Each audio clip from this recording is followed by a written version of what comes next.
뭐야 이거 잠깐만. 마스크 차셔야 돼, 마스크. 뜯어봐봐. 안녕하세요. 오늘은 단타 스터디 1기 수강생분이 단타 스터디를 듣기 전에 아파트를 낙찰을 하나 받으셨어요. 단독으로 받으셨다고 합니다.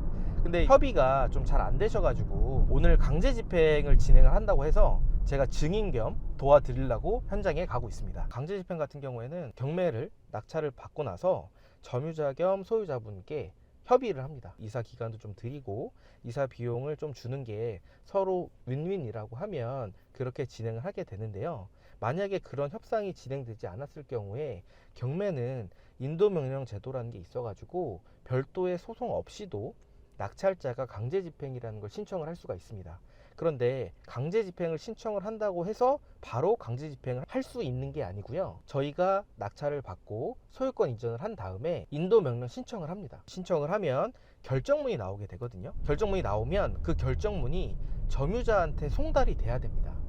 그리고 나서 저희가 그 송달 증명원까지 서류를 발급받은 다음에 강제 집행을 신청하게 되는 겁니다. 강제 집행을 신청을 하게 되면 집행관 사무실에서 강제 집행 계고라는 걸 진행을 하게 되거든요. 처음부터 강제 집행을 그냥 바로 하지 않습니다. 강제 집행 계고를 할 때는 낙찰자와 증인 두 분이 같이 참석을 하셔야 됩니다. 지금 계고까지는 수강생분이 진행을 다 하신 상태고요. 지금 계고 이후에 그래도 점유자분께서 연락이 닿지 않고 이사를 가시지 않았기 때문에 지금은 강제 집행 본 집행을 하게 되는 겁니다. 어떤 사연이 있는 강제 집행 현장인지 설명 좀 부탁드립니다.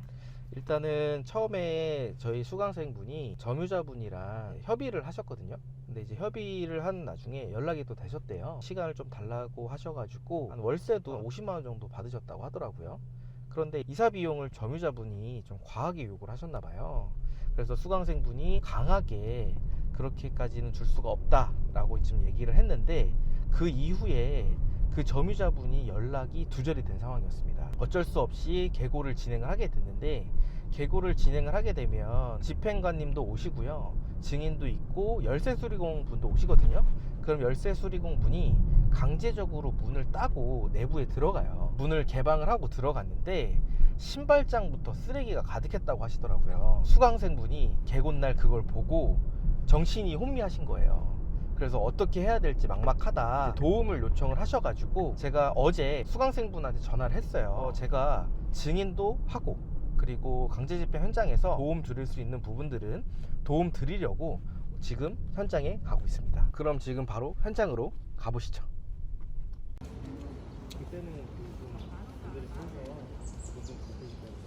상한 연락처 주소 생년월일 앞자리 두 분 써주시면 돼요. 네. 작업할까요? 그러니까 작업하면 되죠? 아까 뭐 5분만 있다 떠달라고 하죠? 들어오는 입구가 있어. 집행당한 사실 모르고 경찰에 신고할 수도 있어요. 요거 보여주면 법원에서 집행하고 어디 보관된 거 다 나오거든요.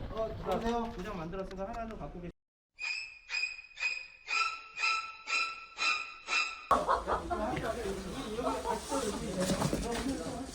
마스크 좀 하시죠. 아 뭐야 이거 잠깐만.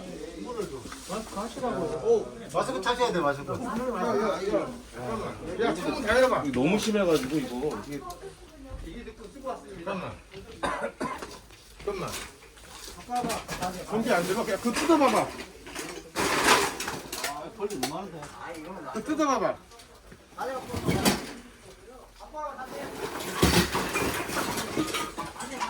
야.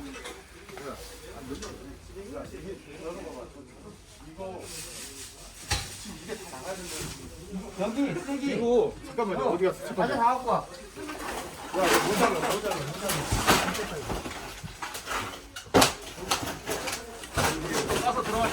아니, 가져 들어오고. 거기서 칠 사람은 거기서 치고.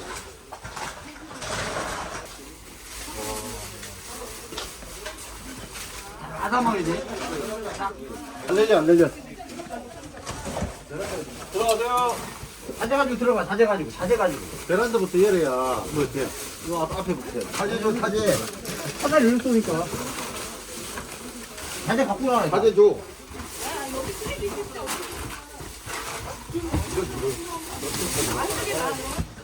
답이 없는데?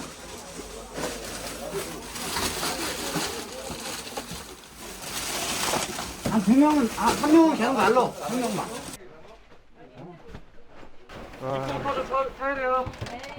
저도 많이 해봤지만 이 정도까지는 저도 거의 처음 본 것 같아요. 네, 너무 심하긴 하네요.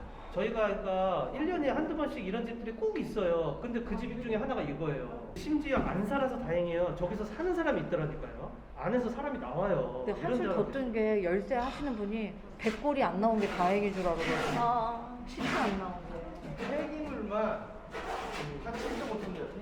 저거 쓰레기를 그러면은 일단은 보관 창고로 가야 되나요? 지금? 어느 정도는 저희가 그러니까 지금 다 할 거고 나중에 저희가 다 확인시켜 드릴 거예요. 그리고 나서 어쨌든 다 지금 보면 다 폐기 쓰레기니까 절차해야 폐기 돼요. 절차로 가야지. 맞아요. 이게 지금 창고로 갈 건 아닌 것 같거든요. 그러니까 지금 우리가 그 정도 감안하고 지금 화대자로 그때 사모님도 그때 현장에서 네, 말씀드린 게 그거거든요. 네. 어느 정도는 최대한 제가 반출을 해달라고 요청을 하셔서 네. 그거에 따라서 준비를 해왔는데 생각보다 더 심하다는 너무 거죠, 심해서. 안에가 더 네, 네. 우리 예상보다 네, 네. 거기에서 저희가 맞춰서 진행할 거예요. 아.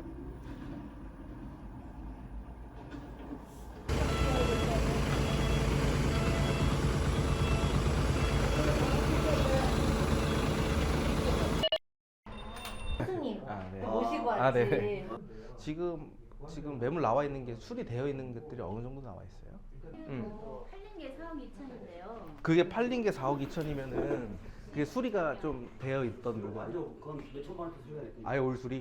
그러니까 사장님이 신경을 좀 써주셔야 돼. 내가 지금 그래서 진짜. 지금 우리 울산으로 온 거예요. 제가 온 거예요. 그래서. 어. 네 여보세요. 예. 아까 저희가 그 집행 시작하고 나서 그 이야기 나눈 게 지금 이게 전부 다 쓰레기잖아요.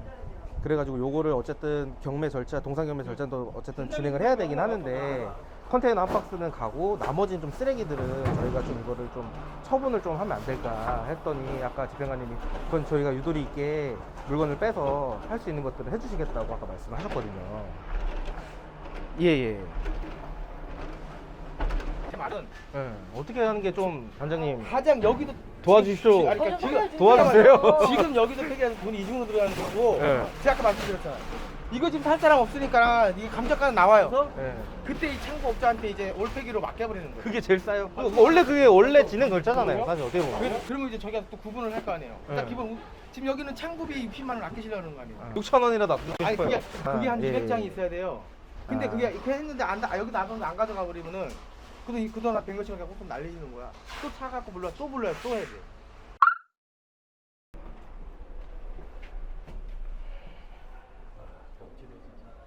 야, 이건 뭐.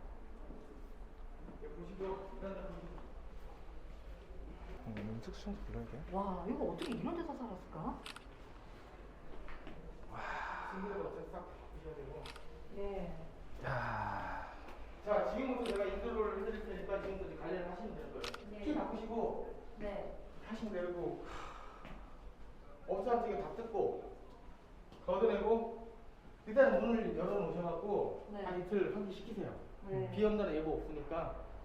어떡해요? 아니 저거 아까예요. 아까는 막 아우. 어떡해?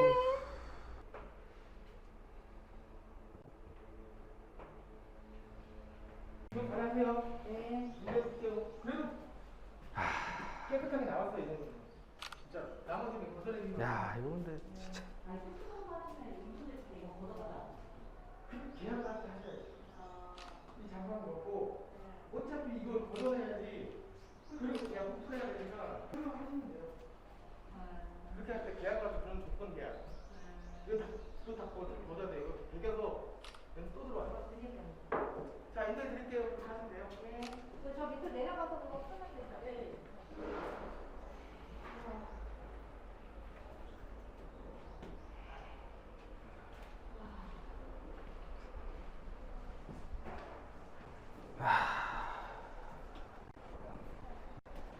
샷시 다 해야겠다.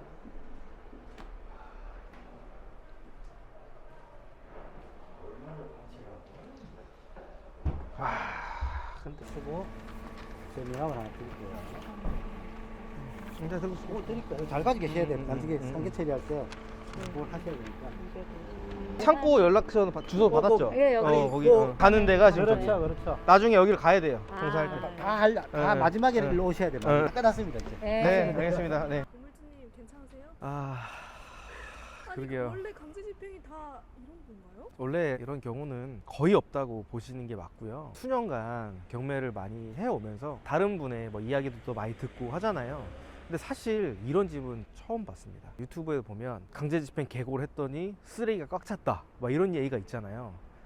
근데 그거는 정말 아무것도 아닙니다. 정말 아무것도 아니고 여기 진짜 대박입니다. 대박. 제가 더 놀랬던 거는 뭐냐면 우리 수강생분이랑 강제 집행을 하면서 앞에 있었어요. 근데 배달 용기가 하나 있더라고요. 배달 용기를 봤더니 심지어 올해 2월까지 여기를 거주를 하셨더라고요. 그럼 저 상태에서 거주를 하셨다는 거니까 그게 조금 더 소름 돋지 않았나. 쓰레기집인데 좀 쓸만한 게 있으면 차라리 좀 괜찮은데 정말 쓸 데가 하나도 없는 그런 짐들이 너무 많이 나왔고요. 쓰레기가. 근데 이게 양이 무려 얼마나 나왔을까요? 10톤 나왔습니다. 10톤. 제가 이사했을 때 6톤이었거든요. 쓰레기가 무려 10톤이 나왔어요. 그런데 여기서 더 중요한 건 있습니다. 10톤인데요. 그 집의 면적은 약 11평 정도 됩니다. 수강생분이랑 어제도 통화했었지만 이 정도인지 저도 몰랐어요. 그래서 제가 이걸 좀 도와드리려고 갔었다가 오히려 제가 좀 경악을 했던, 촬영을 제대로 하고 싶었는데 진짜 아예 할 수가 없었어요. 불도 안 들어오고요. 앞뒤 창문에 커튼도 다 쳐져 있는 상태였고 인부분들이 한 10명 정도가 다 들어가고 쓰레기는 꽉 차 있고 제대로 촬영을 못 하긴 했지만 짧은 영상이라도 이런 경우도 있을 수 있다라는 거 여러분들이 참고해 주시면 좋은데 사실 이런 경우는 거의 없습니다. 집행관님이 얘기하기로는 1년에 한두 건 정도가 이 집이 나온대요. 집행관님이 보통 많을 때는 하루에 집행을 4건에서 5건씩을 또 진행을 하시거든요. 한 3건 정도만 잡아도 1년이면 수백 건이잖아요. 수백 건에서 한두 건 정도가 이런 집이 간혹 있다고 합니다. 이런 경험이 정말 중요하다고 생각을 하거든요. 제가 수강생한테 오늘도 계속 얘기를 한 게 있어요. 오히려 이런 경우에는 이사 비용을 주고 협의 안 한 게 훨씬 더 낫다. 왜냐면 이사 비용대로 몇백만 원 주고 저거를 치울 수 있을까요? 점유자분은 절대 못 치워요. 치울 수가 없어요. 비용도 조금이라도 가져가고 저것도 다 처리하는 비용까지 하게 되면 과한 이사 비용을 청구할 수밖에 없어요. 그러면 수강생분 입장에서는 강제 집행이랑 별 차이가 없는 상황인 거죠. 그리고 강제 집행이기 때문에 인부분들이 이런 것들을 간혹 경험을 해가지고 하는 거지 일반 이삿짐 센터에서 저거 해달라고 하면 절대 안 합니다. 그래서 오히려 제가 봤었을 때는 이사 비용을 주고 협의하는 것보다 강제 집행을 하는 게 훨씬 비용적인 거나 경험적인 걸로 봤었을 때 훨씬 더 낫다고 저는 생각을 하고요. 수강생분이 이제 그 얘기도 하시더라고요. 유튜브에 보면 막 강제 집행일 때는 뭐 쓰레기집이 나왔다 뭐 이런 걸 보면서 저게 무슨 쓰레기집이냐, 저 정도면은 감지덕지지 이렇게 얘기를 하시더라고요. 그만큼 또 그런 경험치가 쌓인 거니까 이거는 사실 돈 주고도 경험 못할 일이고 앞으로 수강생이 또 다른 물건을 낙찰 받는다 하더라도 이것보다 더 심한 집은 나오지 않을 거기 때문에 당하지 않고 투자를 이어나가실 수 있을 것 같습니다. 지금 다 쓰레기였잖아요. 네. 그걸 마음대로 버려도 되는 거예요? 강제 집행을 하게 되면 뭐 침대라든지 뭐 가전제품이 나온 경우도 있고 또 간혹 명품 가방이라든지 명품 시계가 나오는 경우도 있거든요. 우리가 낙찰을 받은 건 해당 부동산이지 거기에 있던 물건이 우리가 낙찰을 받은 건 아니거든요. 동산이라고 하죠. 그 동산 같은 경우에는 강제 집행을 해서 짐을 빼게 되면 그 짐을 창고에 보관을 합니다. 동산 경매로 또 진행을 하게 되는데 지금 이 상황 같은 경우에는 쓸 수 있는 물건이 아니고 누가 봐도 쓰레기거든요. 누가 봐도 쓰레기이지만 법적으로 봤었을 때는 그거를 저희가 마음대로 폐기 처분을 할 수가 없습니다. 그래서 그것 또한 똑같이 창고로 해서 보관을 해야 돼요. 쓰레기여도 그럼 보관을 해야 되는 거예요? 그렇죠. 쓰레기여도 보관을 해야 되는 거죠. 비용을 내고 그렇죠. 10톤을? 그렇죠. 컨테이너도 창고 하나당 5톤이에요.